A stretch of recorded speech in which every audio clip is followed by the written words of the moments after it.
use watermelon seeds. I'll make 2 seed balls right now in order to show you how to place the seeds while making the seed balls.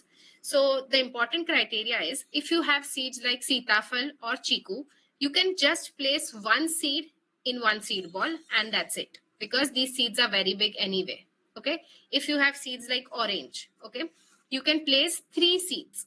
Okay. You have to create like a triangle. I hope I can show it to you all.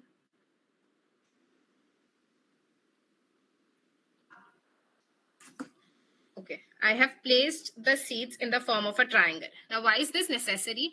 We have to ensure that we place the seeds not very close to each other. Otherwise, we are reducing their chances of germination. We have to ensure that the seeds are far away from each other, but also we have to ensure that they are not exactly at the edge of the seed ball, right?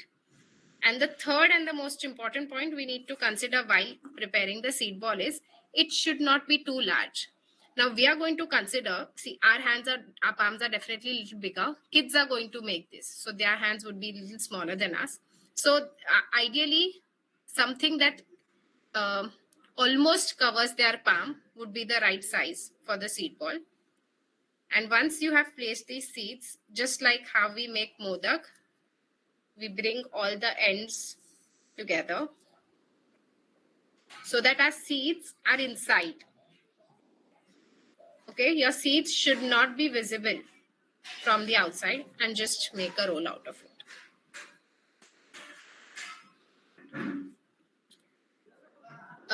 It's better that there are no cracks while we are making a roll.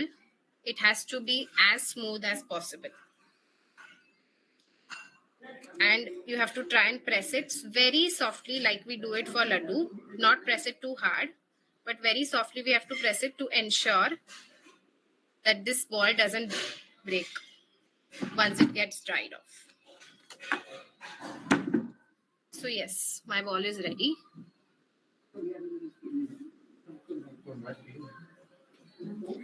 That's how easy it is to make a seed ball.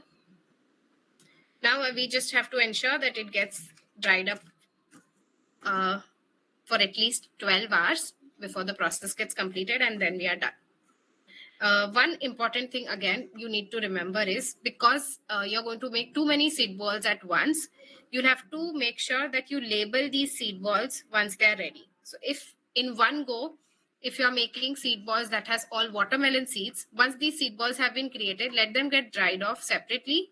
And you, once you're packing them in the boxes, make sure you add some label that these are the seed balls for watermelon seeds, so that there's no confusion by the end of it, because this is the most basic mistake that people make when they are creating seed balls, especially in large numbers.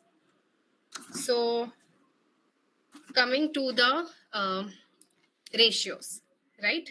How did I mix this? So let's keep it very easy. Whenever you're adding your ingredients, let's go by volumes. You add 1 handful of your manure and 1 handful of red soil. Mix it, make a dough out of it.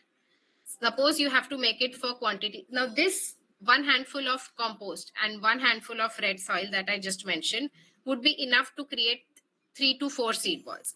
Now suppose we are talking about creating at least 100 seed balls in one go.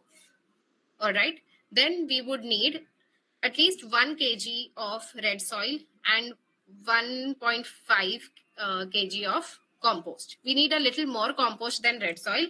The reason being that this red soil is very clayey, right? It's very sticky in nature. So we don't want to add more of red soil. Of course, we need red soil because it acts as the binding agent for our seeds. But we need little more amount of compost because it allows for aeration, right? So we need at least 1.5 kg of compost and 1 kg of red soil approximately for around 100 seed balls. Because we are not going to make very huge seed balls, we are going to make smaller ones, right? So yes, that's the ideal ratio. When you're mixing compost and red soil, as I said, ensure that you add less of red soil and more of compost. I'm repeating this again, because if you add too much of red soil, it will become very sticky. We don't want that. Okay. When we are done making the dough, the dough should not be releasing any kind of water. Okay, it should not be sticky.